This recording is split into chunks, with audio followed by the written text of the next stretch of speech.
Vamos estar abrindo as nossas Bíblias no livro de Ester. Livro de Ester, no capítulo de número 3. Livro de Ester, capítulo de número 3.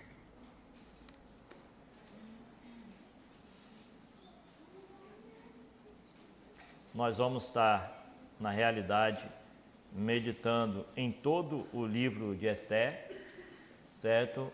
Porém, vamos estar nos atendo à leitura do capítulo 3 nesse momento e depois vamos caminhar por todo o livro. Ester, capítulo 3, nos diz o seguinte: Depois dessas coisas, o rei Assuero engrandeceu a Amã, filho de Amedata, Agagita, e o exaltou, e lhe pôs o trono acima de todos os príncipes que estavam com ele. Todos os servos do rei que estavam à porta do rei se inclinavam e se prostravam perante Amã, porque assim tinha ordenado o rei a respeito dele. Mordecai, porém, não se inclinava nem se prostrava. Então os servos do rei que estavam à porta do rei disseram a Mordecai: Por que transgrides as ordens do rei? Sucedeu, pois, que, dizendo-lhes eles isto dia após dia, e não lhes dando ele ouvidos, fizeram saber a Amã, para ver se as palavras de Mordecai se manteriam de pé, porque ele lhes tinham declarado que era judeu.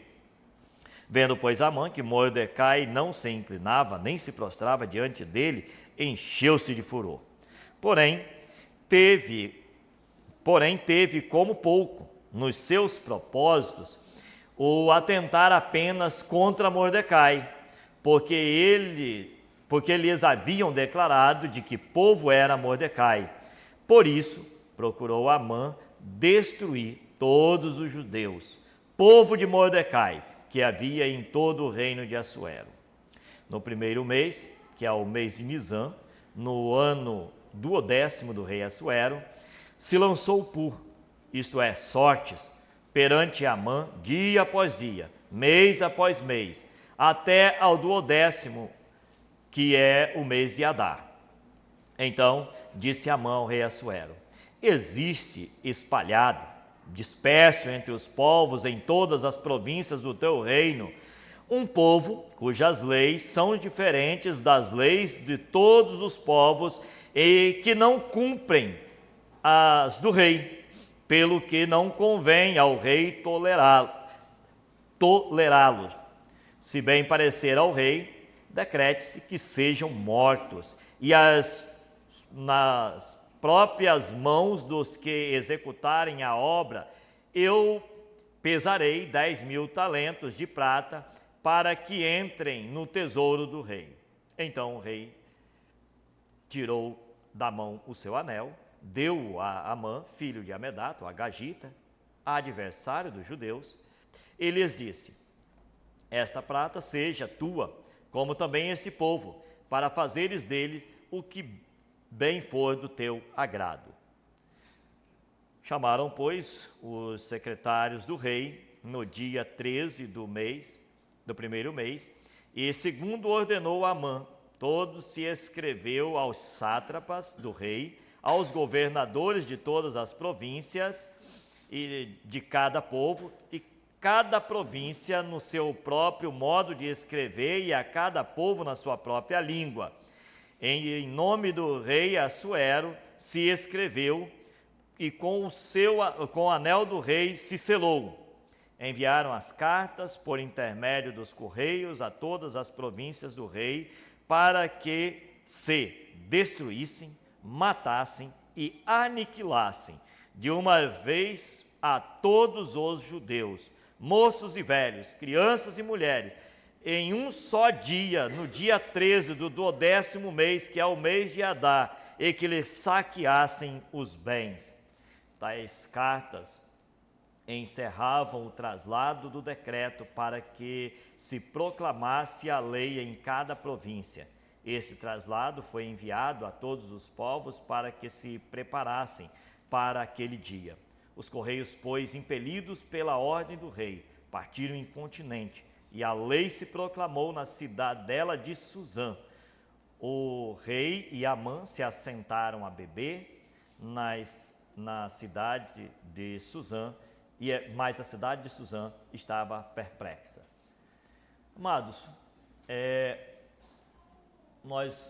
o livro de Esther, ele vai acontecer, os episódios desse livro vão acontecer aproximadamente 100 anos depois que iniciou o cativeiro. Quando Nabucodonosor vem e toma Jerusalém e leva o povo cativo, passam-se por volta de 100 anos e aí é que vai acontecer os eventos aqui do livro de Esther. Ou seja, Mordecai e Esther, então, são pessoas nascidas já no exílio, já estavam no exílio da Babilônia quando eles vão nascer. Outro detalhe é que vem o período de Zorobabel, quando Esdras vai estar registrando a respeito da primeira remessa de judeus que vão estar voltando para Jerusalém. Isso vai ser por volta de 50 anos antes desse evento. Significa que Esther, ou melhor, seu tio Mordecai, não vai junto com os primeiros israelitas que retornam para fazer a construção do templo. Período em que é reedificado o altar, são lançados os fundamentos do templo, a obra cessa, mas o texto de Esdras nos dá conta da primeira leva de judeus que retornam então para Jerusalém. O livro de Esther então se dá por volta de 50 anos dessa época, ou seja, Esther e Mordecai nascem no exílio, eles não vão na primeira leva de judeus. Esther possivelmente nem tivesse nascido nessa época, porque isso se dá 50 anos, e Esther aqui no texto é uma jovem, então ela nem havia nascido ainda, mas Esther então, o livro de Esther acontece nesse período. A questão central do livro de Esther não é a coroação dela como rainha, ainda que seja a história mais agradável que a gente cresce nas escolas dominicais aprendendo, mas essa não é a história relevante. A questão central do livro de Esther está nesse decreto que é emitido pelo rei Assuero, influenciado por Amã, para que possa fazer a destruição do povo de Israel. Quando nós olhamos, amados, para esse relato, qual é a tendência imediata nossa? Classificar o ódio de Amã em relação a Mordecai em função do que nós lemos. O texto diz que Mordecai não se prostrava perante Amã. Amã havia sido elevado pelo rei Assuero a uma condição era o segundo ali na hierarquia real, e Mordecai não se prostrava. Vejam, se fosse essa a questão de Amã, nós teríamos o mesmo problema de Amã em relação a Assuero, mas nós não temos o registro de problemas de Mordecai em relação ao rei Assuero, tem apenas em relação a Amã. Ou seja, a rejeição em se prostrar por parte de Mordecai não era uma questão do seguinte: eu estou me curvando perante homem como se ali fosse um semideus. Não é essa a questão. A questão, ela seria outra então.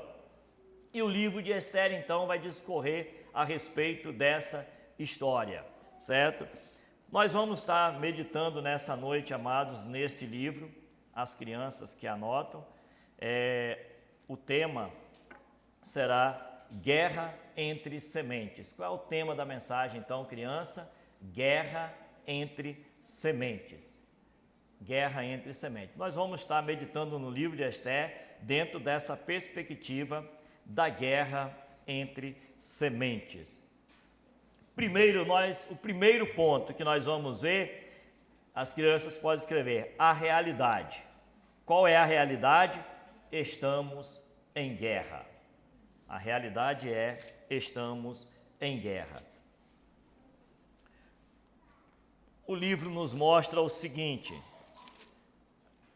Voltemos no no capítulo 2, o verso 5 nos diz o seguinte: Ora, na cidadela de Susã havia certo judeu. Quem era esse judeu? Benjamita, chamado Mordecai, filho de Jair, filho de Simei, filho de Quis. Este que fora transportado de Jerusalém com os exilados, que foram deportados com Jeconias, rei de Judá, a quem Nabucodonosor, rei da Babilônia, havia transportado. Primeira questão aqui é o seguinte, que a gente deve observar. No livro de Esther, nós só vamos ter 2 personagens que o livro vai se preocupar em dizer quem era. Esther é só dita que era sobrinha de Mordecai, mas Mordecai, o texto vai ter cuidado de dizer quem é ele e vai retroceder gerações que o antecederam. Outra pessoa que o texto vai ter a mesma preocupação é Amã. Apenas 2 personagens no livro de Esther, o livro vai ter cuidado de falar a respeito de quem eles são. E Mordecai, amados, vai estar dizendo que ele era judeu, benjamita, ele era da tribo de Benjamim, ele era filho de Jair, filho de Simei, filho de Quis. Veja, ainda que alguns autores queiram acreditar que esse Quis seja alguém que tenha sido deportado, mas é mais provável que esse Quis seja exatamente o pai de Saul.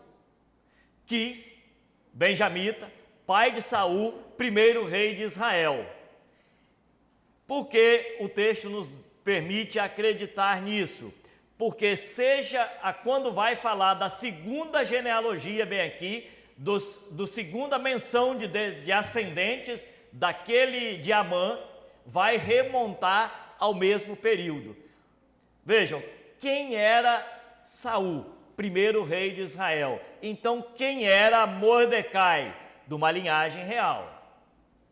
Quem foi Saul? Um rei que foi rejeitado. Por que Saul foi rejeitado? Saul foi rejeitado por não matar o rei dos amalequitas. Então, Mordecai, descendente de Quis, pai de Saul, que foi um rei de Israel rejeitado em função de não cumprir a ordem de Deus dada por intermédio de Samuel para que ele exterminasse os amalequitas. Texto agora, lá capítulo 3, no verso 1. Capítulo 3, verso 1.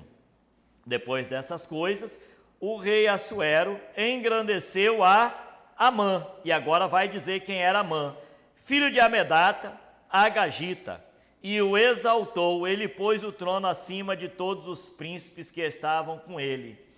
Amados, a outra menção é a respeito aqui de quem era então Amã, e vai dizer que ele era quem? Filho de Amedata, Agagita. Quem era a Agagita? Eram os amalequitas. Quem era esse povo? Exatamente o povo que Saul não exterminou. Ou seja, o livro de Esther coloca no mesmo evento 2 personagens que o livro vai ter o cuidado de dizer quem são, e são os únicos, e quem são os 2. Uma família que teve um problema lá distante, quando Israel havia se tornado uma monarquia. Naquela ocasião, os amalequitas, o fato de Saul não os terem destruído por completo, fez com que o reinado de Saul fosse rejeitado e ele não continuasse. Então o Senhor tivesse providenciado alguém que o haveria de substituir. Então nós temos de um lado Amã, que é do povo amalequita, do outro lado Mordecai, que é do povo da família de Saul. Ainda no verso, vamos mais adiante, no capítulo 7, vai nos dizer bem assim: Esther vai estar argumentando e ela vai dizer no capítulo 7 o seguinte, verso 4, porque fomos vendidos, eu e o meu povo, para que destruíssem, matarem e aniquilarem de uma vez, se ainda como servos e como servas nos tivessem vendido, calar-me-ia, porque o inimigo não merece que eu moleste o rei. Qual a expressão que aparece aqui a respeito então de Amã, inimigo? Verso 6 do capítulo 7, respondeu Esther, o adversário e inimigo é este mal Amã. Capítulo 8, verso 1, naquele mesmo dia deu o rei Assuero a rainha Esther a casa de Amã, inimigo dos judeus. Capítulo 9, verso 24, porque Amã, filho de Amedata, o Agagita, inimigo de todos os judeus. Amados, o livro de Esther vai enfatizar várias vezes o aspecto de que ali se tratava de um inimigo do povo de Deus. Então nós temos aqui no livro de Esther, o primeiro aspecto é o seguinte, não se trata de um episódio, não se tratam de registros aleatórios, com raízes única e exclusivamente no evento de não se curvar. Se trata na prática de uma questão de guerra entre aquelas duas gerações. Aquelas duas gerações, num determinado momento da história, haviam tido episódios que os fizeram inimigos. Segundo ponto, crianças, se o primeiro ponto da guerra entre sementes é a realidade que estamos em guerra, o segundo é o motivo. A realidade estamos em guerra. O motivo, gerações em conflito. Gerações em conflito. Vamos entender então qual é o motivo, qual é a causa então dessa guerra entre Amã e Mordecai. Abramos lá em Gênesis capítulo 3, verso 15. Lá vai estar o início de tudo. Gênesis capítulo 3, verso 15 nos diz o seguinte: porém inimizade entre ti e a mulher, entre a tua descendência e o seu descendente, este te ferirá a cabeça e tu lhe ferirás o calcanhar. Amados, o livro de Gênesis, após a queda, é dito da parte de Deus que haveria então um conflito de gerações. Deus está dizendo o seguinte: porém inimizade, ou seja, haverá guerra, haverá então confronto entre duas gerações. Ele está falando a respeito de quem? Porém inimizade entre quem? O descendente da mulher e a descendência da serpente. Ou seja, Deus está dizendo lá em Gênesis que haveriam duas gerações, uma dos filhos de Deus e outra daqueles que não são filhos de Deus. Uma das coisas mais difíceis, amados, é olharmos o mundo nessa perspectiva, porque parece arrogância, como se dissesse: esses aqui são filhos de Deus, os demais não são filhos de Deus, e essas gerações estão em conflito, estão em guerra o tempo todo. Amados, é difícil, mas é aquilo que a palavra de Deus crava aqui já em Gênesis. E se nós formos ver, quando nós chegamos, como é que isso vai desenvolver na história? Logo mais adiante, em Gênesis capítulo 6, 7, 8 e 9, nós vamos ter o que nesses capítulos? O relato do dilúvio. Como é que o texto começa? Vai falar que foi se multiplicando a iniquidade. Ela vai crescendo, ou seja, a semente da serpente cresce e se multiplica. E ela começa tomando conta. E o texto diz então que resta lá quem? Noé e sua família.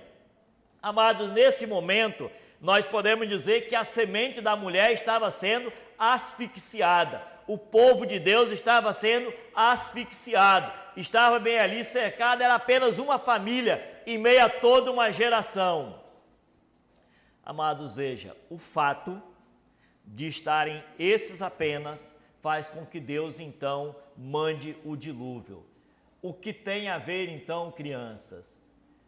Tinha pouquíssima, é como se existissem dois times, crianças, um time do bem e um time do mal. O time do bem era pouquinho, era só uma família, eram apenas 8 pessoas. O time do mal era toda uma geração. Imagine se hoje a cidade inteira de Fortaleza fosse o time do mal e fosse lutar contra apenas 8 pessoas.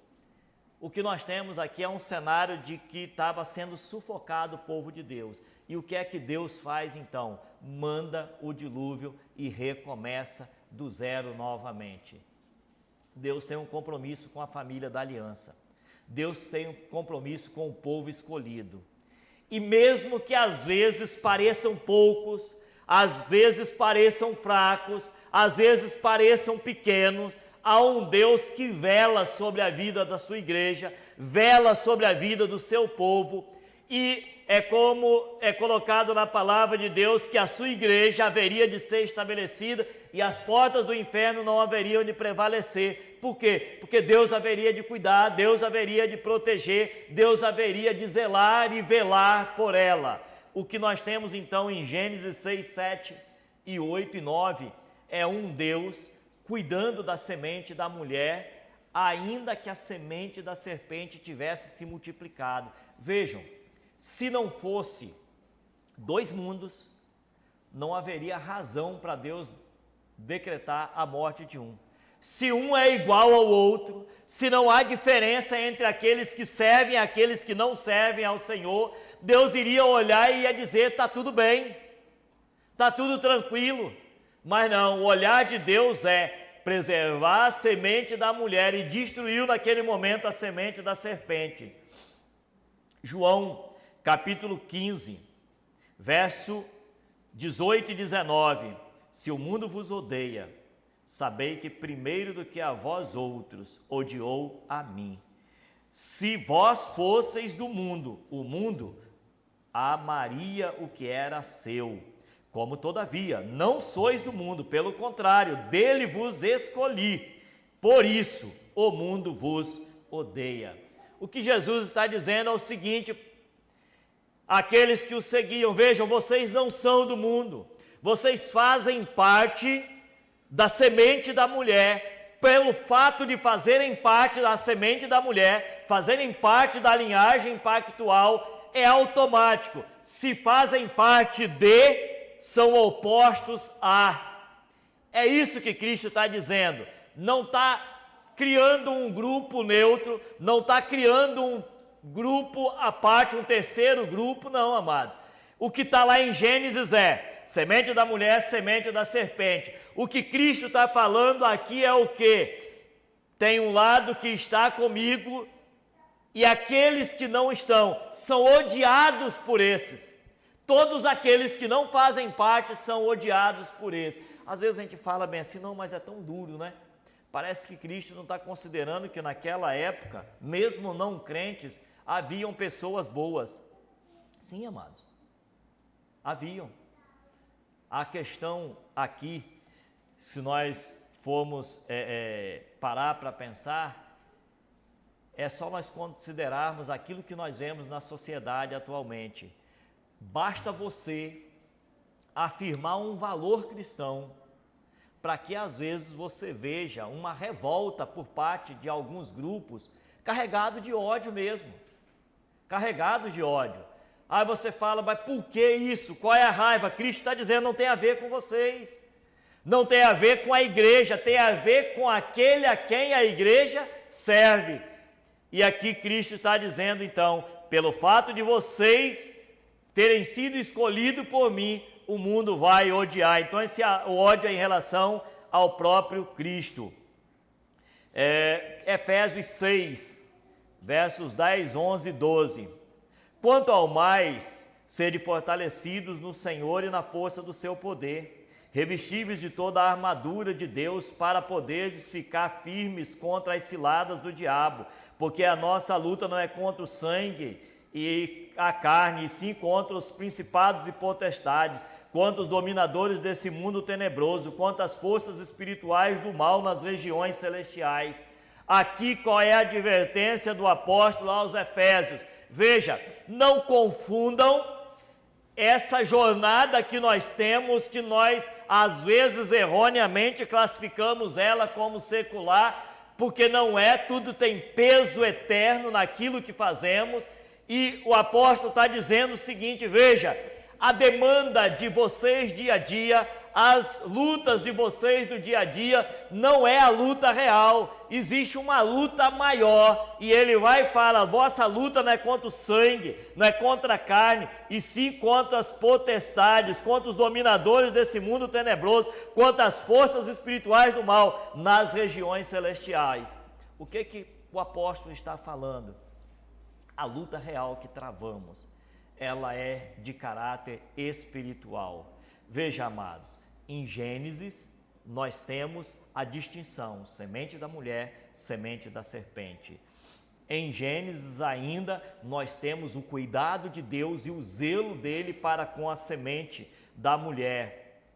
Em João nós sabemos que aqueles que seguem a Cristo se tornam objeto de ódio daqueles que negam a Cristo.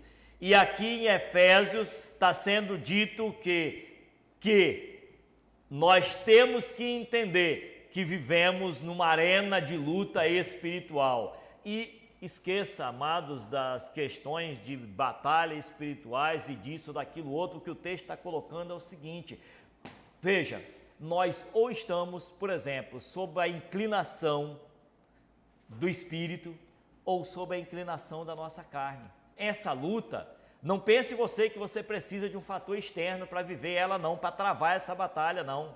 Basta você mesmo. Onde é que é travada essa luta? No silêncio do seu quarto, com a sua própria consciência. Quantas das vezes, amados, nós decidimos por algo, decidimos, a palavra de Deus nos adverte, tomamos consciência de um determinado pecado e decidimos, a partir de agora, não mais a prática desse pecado. Quem é o nosso adversário maior para poder cumprir aquilo que decidimos? A nossa própria carne, que se volta contra nós. Nós sempre temos que ter em mente que de onde vem, nós somos tentados, quem é que investe contra nós? O maligno, o mundo e a carne. O maligno não é onipresente. Satanás não é onipresente. Às vezes nós damos a Satanás um atributo de Deus e nós achamos que ele está em toda parte. Satanás não é onipresente. Cuidado quando você atribui a Satanás a possibilidade de onipresença, que esse é um atributo único e exclusivo de Deus, não de Satanás. Então, ainda que Satanás te tente, Cristo mesmo falou: Pedro, Satanás te reclamou para lhe peneirar como trigo. Satanás, o vosso adversário, anda de redor de vós, rugindo como leão. É verdade, Satanás está aí, é uma realidade, mas ele não é onipresente. O mundo é uma influência também negativa, é uma influência perigosa, mas não está o tempo todo contigo. Agora a nossa carne, essa está o tempo todo com a gente, essa está em todos os momentos conosco. Ela é um adversáriozinho bem ali, insistente, que nos acompanha a todo momento. E o texto está dizendo: nós vivemos. Quer saber qual é a luta? Ela é espiritual. E apenas como um exemplo, a nossa própria carne é um adversário que nós temos que lutar contra ele o tempo todo. Mas, amado, aqui nós temos como é então a construção dessa guerra, dessa batalha que nós vivemos. Êxodo 1:15 e 16 nos diz o seguinte: o rei do Egito ordenou as parteiras hebreias, das quais uma se chamava Sifrá e a outra Puá, dizendo: quando servirdes de parteiras às hebreias, examinai, se for filho, matai-o, mas se for filha, que viva. Mais um momento da história onde a semente da serpente se levanta para exterminar a semente da mulher. Mateus capítulo 2, verso 16. Vendo-se iludido pelos magos, enfureceu-se Herodes grandemente e mandou matar todos os meninos de Belém e de todos os seus arredores e de 2 anos para baixo, conforme o tempo do qual com precisão se informaram dos magos. Aqui nós temos o que? Nos dias de Herodes. Qual é a tentativa aqui? É de impedir que venha Cristo. Quem é então que a semente da serpente o tempo todo tenta em última análise matar, tenta impedir a vinda do Messias, tenta impedir a vinda de Cristo? Veja, por isso que Cristo fala, esse ódio não é em relação a vocês, é em relação a mim. Isso tem a ver com a semente da serpente e o descendente da mulher. A briga é antiga, a briga é velha, está desde lá de Gênesis. E aqui é a última tentativa. É como se Herodes, Herodes, a serviço de Satanás, tenta a última investida para impedir a vinda do Messias. Amados, hoje a tentativa é de impedir a expansão do reino, é de impedir o nosso progresso espiritual, mas a luta continua. Então, crianças, o primeiro ponto é a realidade. E qual é a realidade? É que nós estamos no mundo em guerra. Tem 2 times, tem um do bem, tem um do mal. A segunda é o motivo. Existe 2 gerações em conflito. Essa é uma realidade. E o terceiro aqui é o seguinte, é a segurança. O nosso inimigo, ele já está derrotado. Então, o terceiro ponto, criança, é o inimigo já está derrotado. Essa é a nossa segurança. Veja como o livro de Esther vai estar tratando desse assunto. Capítulo 4, no verso 13, diz o seguinte: então lhe disse Mordecai que respondesse a Esther: não imaginas que por estares na casa do rei só tu escaparás, porque se de todo te calares agora, e de outra parte se levantará para os judeus socorro e livramento. Ou seja, qual é a convicção de Mordecai? Era que, Esther, você pode ser um instrumento para isso, mas se você se calar, Deus vai levantar livramento. Como é que Mordecai encara então aquele desafio? Veja, Esther ainda não tinha falado com o rei Assuero, não havia sido emitido nenhum decreto ainda a favor dos judeus, mas qual é a convicção de Mordecai? Deus vai levantar livramento. Amados, mesmo sem nenhuma sinalização de nada favorável, nós, enquanto igreja, enquanto povo de Deus, temos que ter a confiança que Mordecai teve. Deus vai prover, Deus vai agir, Deus vai fazer a favor do seu povo. No capítulo 6, nós temos no verso 13 algo extraordinário. Contudo, contou Amã a Zeres, sua mulher, e a todos os seus amigos, tudo o que lhe tinha sucedido. Então os seus sábios e Zeres, sua mulher, disseram: se Mordecai, perante o qual já começas a cair, é da descendência dos judeus, não prevalecerá contra eles, antes certamente cairá diante deles. O que é dito então agora aqui para Amã? É dito para Amã, se Mordecai é do povo judeu, primeiro o seguinte: quem é Mordecai? É judeu, é filho de Deus, é da linhagem pactual.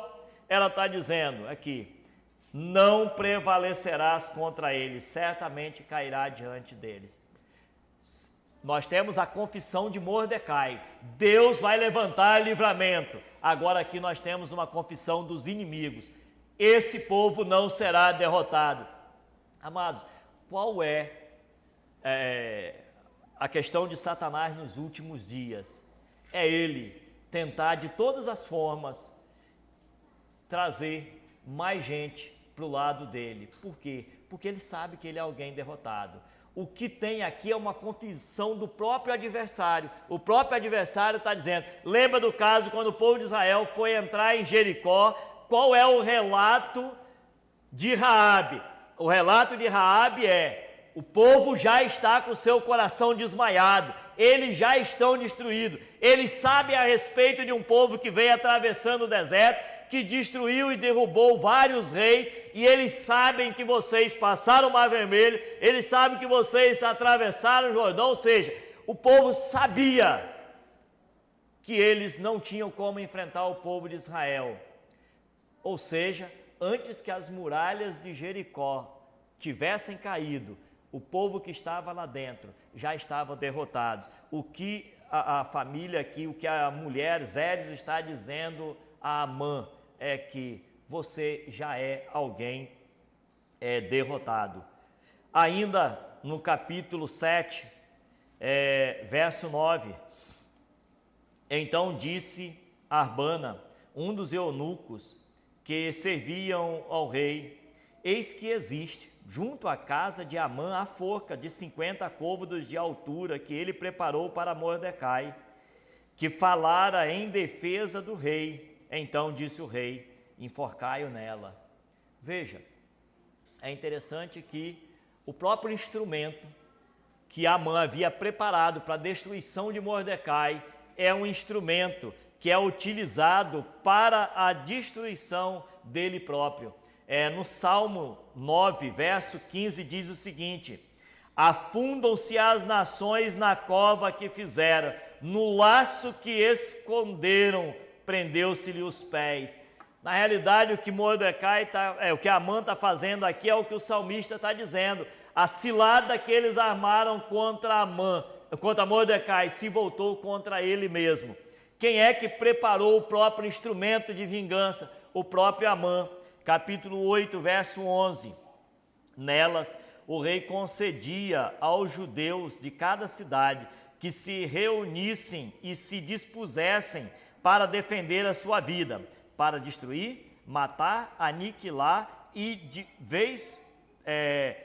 vez toda e qualquer força armada do povo da província que viessem contra eles, crianças, mulheres, e que lhes saqueassem os bens. Qual foi o decreto do capítulo 3, verso 13? É para que eles matassem, aniquilassem, exterminassem o povo judeu e saqueassem os bens e dessem esses valores ao tesouro real. Qual é o decreto aqui do capítulo 8, então? É para que os judeus matassem, aniquilassem, destruíssem e que saqueassem os bens. Veja, o instrumento de morte se volta contra Amã. O decreto se volta contra o próprio povo que estava querendo investir contra os filhos de Deus. Capítulo 9 ainda, verso de número 6, na cidadela de Suzã, os judeus mataram e destruíram 500 homens. Ainda nesse capítulo, no verso de número 15, reuniram-se os judeus que se achavam em Suzã também, no dia 14 do mês de Adar, e mataram em Suzã 300 homens.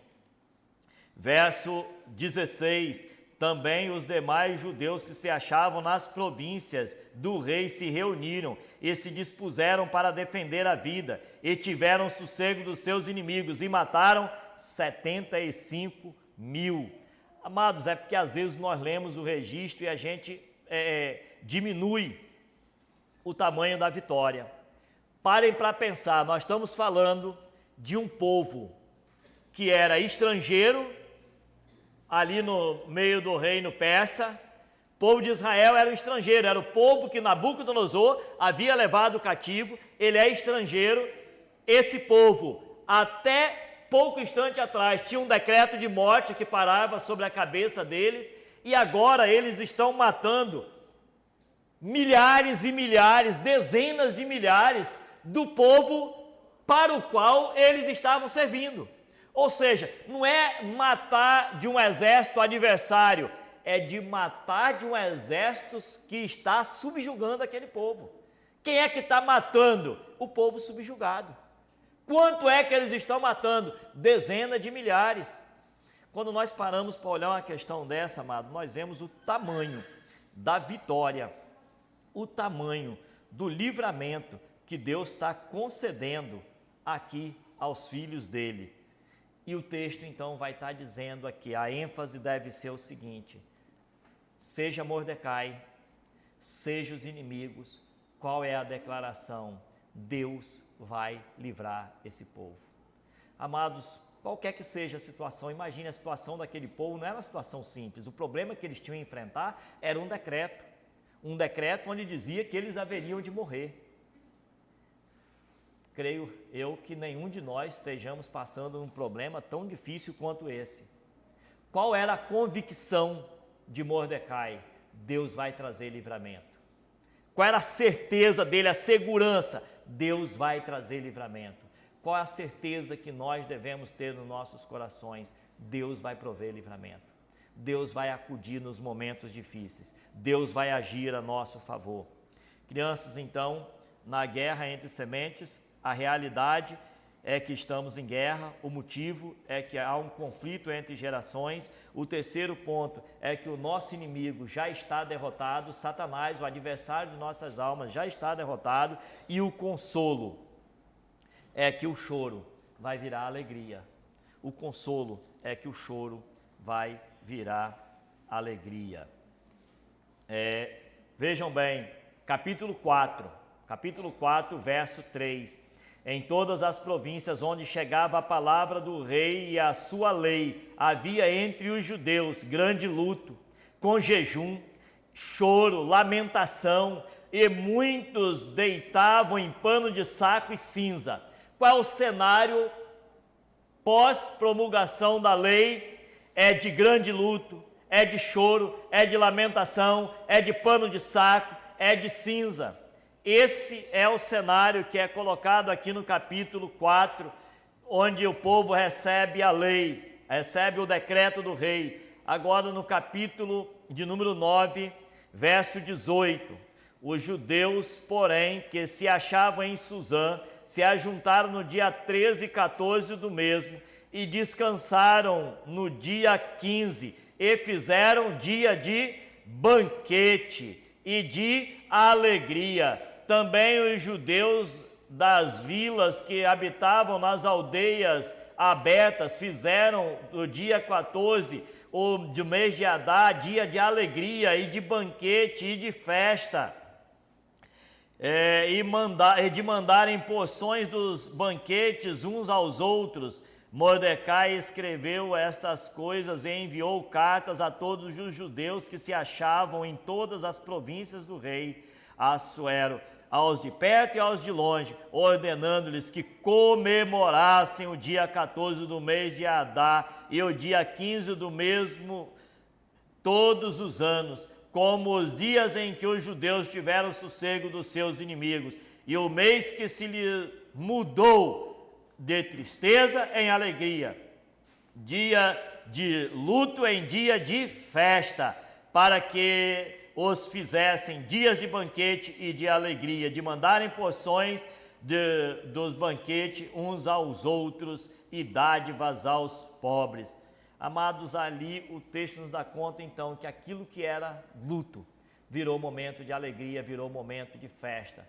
Vejam, o livro de Esther é a história de um povo que estava vivendo no cativeiro babilônico. Qual é a nossa história? A história de um povo que também vive estrangeiro. Essa não é a nossa pátria, essa não é a nossa casa. Quando Cristo fala que o reino dele não é deste mundo, nós fazemos parte desse reino, então não somos desse mundo, militamos nesse mundo, mas aguardamos o dia do nosso Senhor e Salvador Jesus Cristo. Essa igreja vem meditando no livro de Apocalipse. O capítulo que eu mais gosto da Bíblia é o capítulo 21 de Apocalipse. Para mim se posso escolher um capítulo da Bíblia, para mim era o capítulo 21 de Apocalipse. E lá ele narra, então, esse momento extraordinário que nós aguardamos. Então, aqui, a nossa condição é de peregrino. Enquanto peregrinos, amados, há uma primeira verdade: fazemos parte do povo de Deus. Não fazemos parte. Esse não é o nosso time. O time desse mundo, criança, não é o time de vocês. O time desse mundo é o time do mal e é adversário nosso. Não é. Se você é do time de Cristo, e os que não estão com Cristo estão com Satanás, crianças. Não tem um terceiro agente. Ou a nossa vida é entregue nas mãos de Cristo, ou nós estamos aliados e unidos a Cristo, ou nós estamos aliados e unidos a Satanás. Não tem meio termo, amado. É porque parece ser ruim dizer: eu não estou com Cristo, mas não estou com o diabo. Aquele que constitui amigo de Cristo se torna inimigo do mundo. Não tem meio termo. A palavra de Deus não nos permite em momento algum encontrarmos um território neutro. Se estamos com Cristo, fazemos parte do povo dele e não fazemos parte do time desse mundo. E esse mundo é hostil a nós. Pelos reflexos da queda, ainda que crentes, os reflexos da queda vão estar mostrando isso para você. A sua carne é sua inimiga. A sua carne, enquanto natureza caída, ela é sua inimiga. A Bíblia nos orienta a que devamos mortificar o velho homem, mortificar a velha natureza. Não se mortifica aquilo que é teu amigo, não se mortifica aquilo que lhe faz bem. Quando a Bíblia orienta, isso quer dizer que o resquício da queda que existe e habita nos nossos corações, a natureza corrompida, ela por si só é o inimigo com o qual você vai ter que guerrear e combater durante toda a sua trajetória. Mas às vezes a gente acha que tem território neutro. Eu não estou unido a Cristo, mas também não estou unido ao diabo. Ou estamos unidos a Cristo, ou estamos aliados a Satanás. São dois reinos apenas, ou fazemos parte de um, ou fazemos parte do outro. Primeiro, então, aplicação, amados, busquemos a fazer parte do reino de Cristo, mas saibamos, vivemos um conflito entre duas gerações, semente da mulher, semente da serpente. Outro ponto é o seguinte: Satanás realmente é o adversário das nossas almas, mas se trata de um adversário vencido. Na cruz, Cristo venceu a morte, Cristo venceu toda a potestade do mal. Nós não fazemos parte de um exército que guerreia contra o outro e não sabemos do final. Não se trata disso. Nós estamos lutando contra um adversário já vencido. O que Mordecai fala? Deus vai prover. O que quiseres fala, você não vai vencer. O que Raabe falou? O povo já tem o seu coração desmaiado. Qual é a certeza, qual é a convicção? Tem de bom ânimo, Cristo está falando: eu venci o mundo. Qual é a promessa bendita então? É que nós servimos a um Cristo que já venceu aquilo contra o qual nós lutamos. Não se trata de uma luta onde nós vamos ver como vai ser o final. Não, Cristo falou: está lutando? É uma luta realmente, tem de bom ânimo, eu venci o mundo. Não é uma afirmação vazia, é o Filho de Deus que na cruz do Calvário deu a sua vida por nós que está afirmando. Ele está dizendo: eu venci o mundo. Tem de bom ânimo, igreja. Sejamos animados por essa promessa, sejamos animados por essa afirmação feita pelo próprio Deus encarnado, Jesus Cristo, nosso Salvador. Ele venceu. Não vivemos uma loteria aguardando um resultado. Vivemos sim uma guerra, um conflito entre sementes. Vivemos sim, temos que enfrentar essa luta, mas o fazemos com a garantia de que vamos sair do outro lado lá vitoriosos. Outro ponto é o seguinte, amados: hoje vivemos o pranto, hoje vivemos as lutas, mas vamos ter um momento em que o nosso choro vai se transformar em grito de alegria. Há um momento glorioso. Apocalipse 21, quando fala que não vai haver mais choro, não vai haver mais luto, não vai haver mais pranto. Amados, é o capítulo que eu mais gosto, é lógico, porque trata-se do momento para o qual nós devemos estar com o nosso olhar sempre.